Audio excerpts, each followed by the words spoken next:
Good evening, visitors. Welcome to the Australian War Memorial's Last Post ceremony.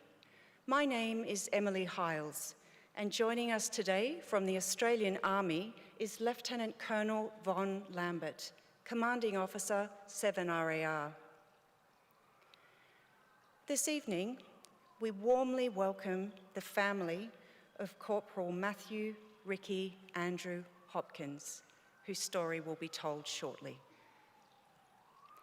We're honoured to acknowledge His Excellency, General the Honourable David Hurley, Governor-General of the Commonwealth of Australia, and Her Excellency, Mrs. Linda Hurley. We warmly welcome members of the 7th Battalion, the Royal Australian Regiment Association in attendance this evening, and former members of 7 RAR who worked alongside Corporal Hopkins. We welcome the veterans who have served, those that are still serving, and the families that love and support them. The live stream of this ceremony is made possible by the Returned and Services League of Australia and the RSL and Services Clubs Association. We welcome members who are watching the broadcast of this ceremony across Australia. During this evening's ceremony, wreaths will be laid at the base of the pool of reflection by family and visitors to the memorial. If you're able, please stand and join in singing the national anthem.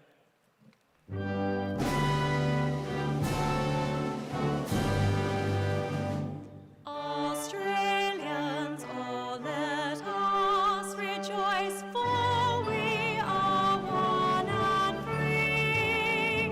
We've golden soil and wealth for toil. Our home is God by sea.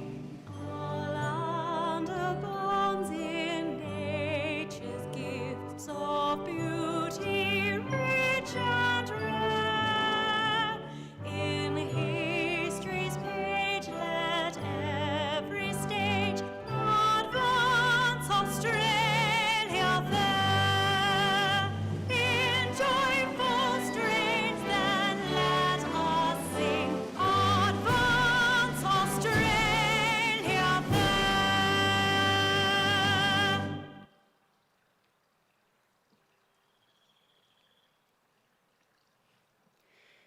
The Australian War Memorial was the vision of Charles Bean, Australia's First World War official historian.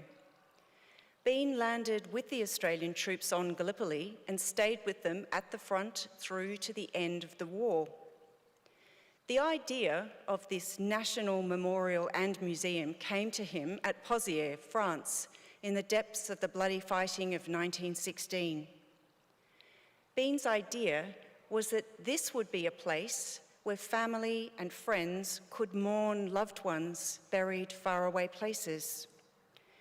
It would also be a place that could help all Australians understand what these men and women had endured and what they had done for us.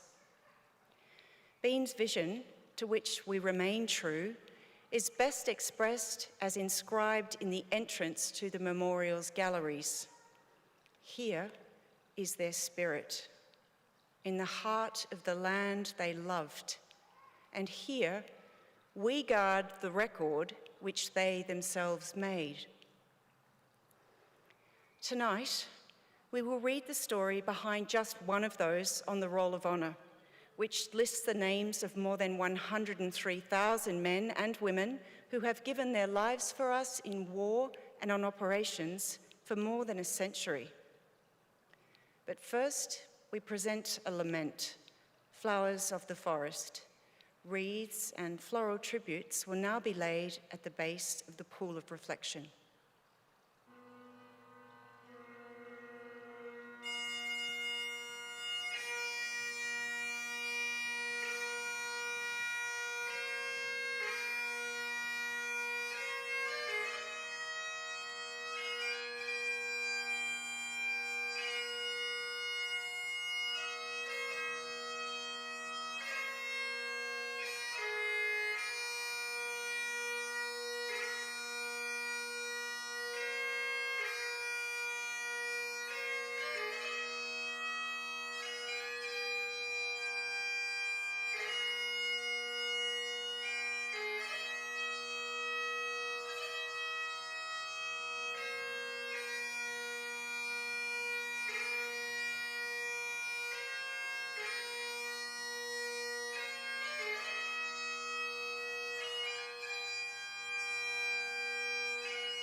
Today we remember and pay tribute to Corporal Mathew, Ricky, Andrew Hopkins. Mathew Hopkins was born on the 27th of August, 1987, in Christchurch, New Zealand, and arrived in Australia with his family the following year. He grew up in Brisbane and attended Kenmore High School in the western suburbs. He was a keen rugby league and rugby union fan, supporting the Brisbane Broncos and the Queensland Maroons. Mathew was extremely keen to join the Army, which he did in March 2005 at the age of 17. After completing recruit training, he was allotted the Royal Australian Infantry Corps. Qualifying as a rifleman at the School of Infantry, Mathew was posted to the 5th 7th Battalion, the Royal Australian Regiment, in September.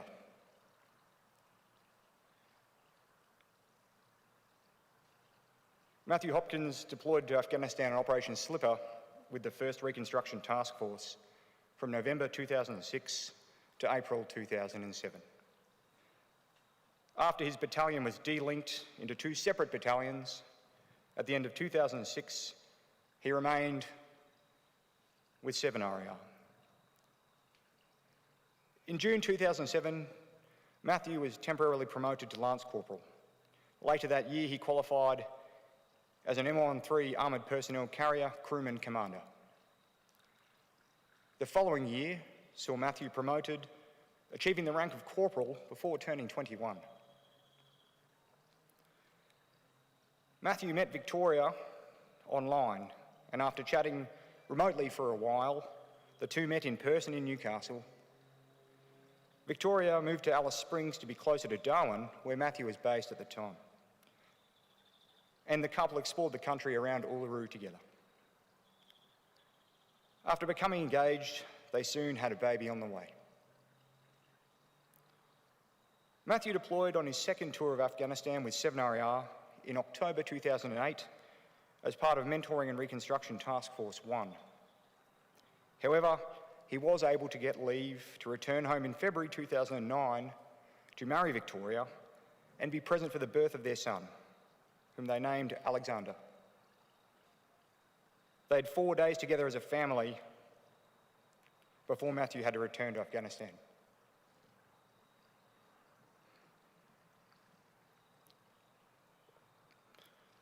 Mathew was temporarily attached to Operational Mentoring and Liaison Team 3, which provide assistance to the Afghan National Army through training and capability development.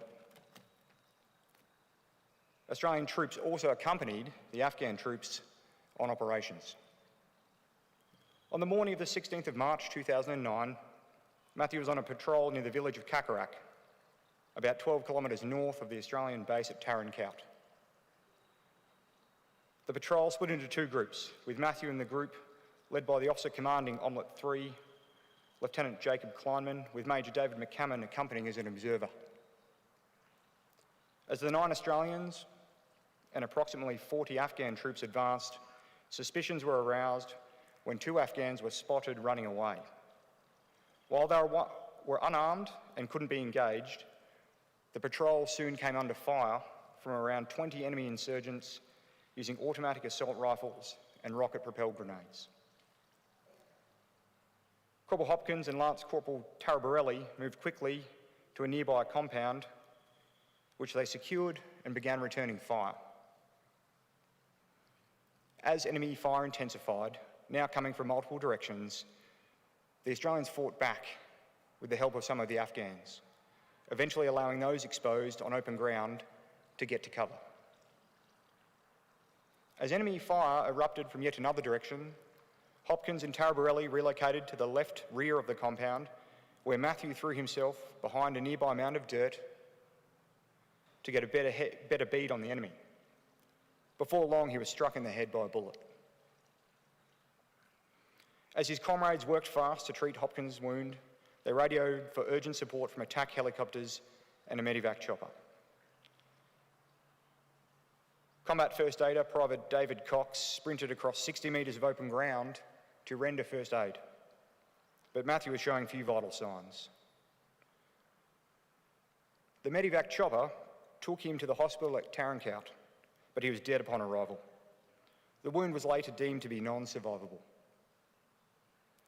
3 days later, at a dusk ramp ceremony, Mathew's body was taken aboard a RAF C-130 for the journey home to Australia. A similar ceremony took place at RAF Williamtown on the 23rd of March. On the 27th of March, a funeral service was held at Christchurch Cathedral, Newcastle, before Mathew Hopkins' remains were laid to rest at Lake Macquarie Memorial Park. He was 21 years old.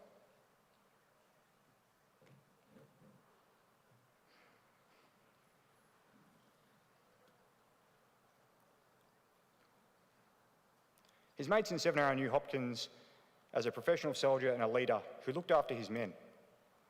He held Army values as a source of inspiration, particularly those of courage and mateship.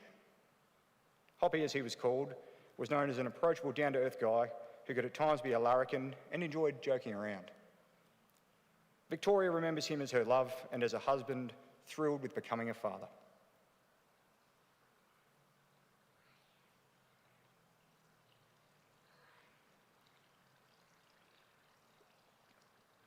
His name is listed on the Roll of Honour on my left, among the 47 Australians who died during or as a result of their service in the Afghanistan war. His photo is displayed today by the Pool of Reflection. This is but one of the many stories of service and sacrifice told here at the Australian War Memorial. We now remember Corporal Mathew, Ricky, Andrew Hopkins, who gave his life for us, for our freedoms, and in the hope of a better world.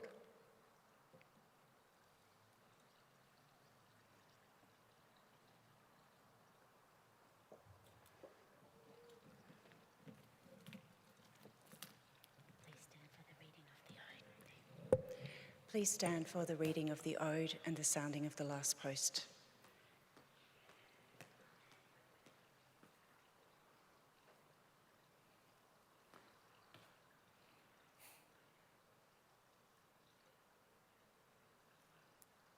They shall grow not old, as we that are left grow old. Age shall not weary them, nor the years condemn. From the going down of the sun, and in the morning, we will remember them. We will remember them.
Lest we forget.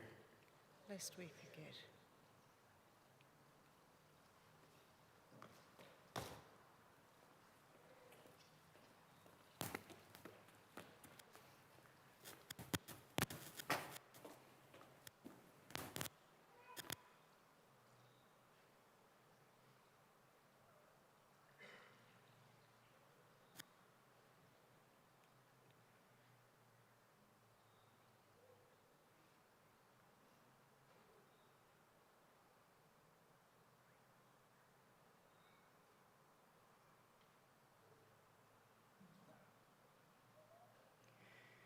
we leave you this evening with the words of the memorial's founder, Charles Bean.